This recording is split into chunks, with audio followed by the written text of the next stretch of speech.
अरे अरे बुढ़ावा बेईमान अपने ससुर जी के हाल चाल बताओ।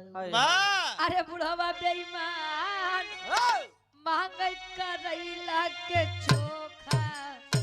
बुढ़ावा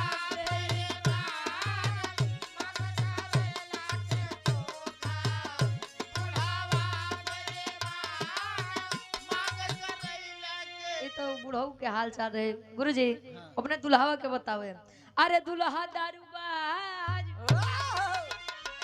अरे दुल्हा दारूबाज घर में करे नौटंकी। दुल्हा दारूबाज घर में करे नौटंकी।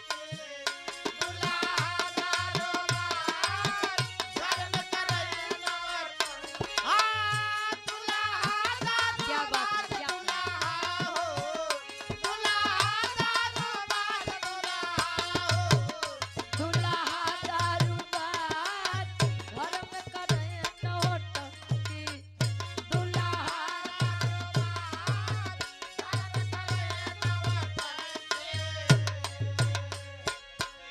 तले लइको बतावे। अच्छा हमार लोग का तो बताए दो अपन सुनाए। तू अपन सुना यार। अरे धन ठानी नरार, अरे धन ठानी नरार पाइन बलम बौरहवा। धन ठानी नरार अरार का मतलब भौरा, बौरहवा का मतलब सीधा साधा मतलब।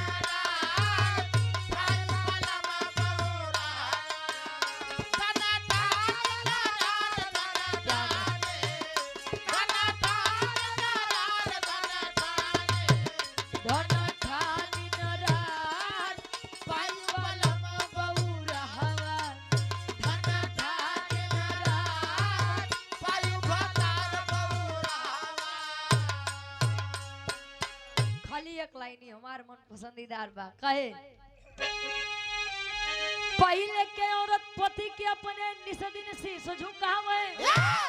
अरे आज के औरत बात बात पे अरे तुरते ला तो उठावे। कहां लत मरुआ भैया हो कहां लत मरुआ तऊ तऊ हो कहां लत मरुआ। एक अच्छा एक बार फिर से लाओ। तब पहले के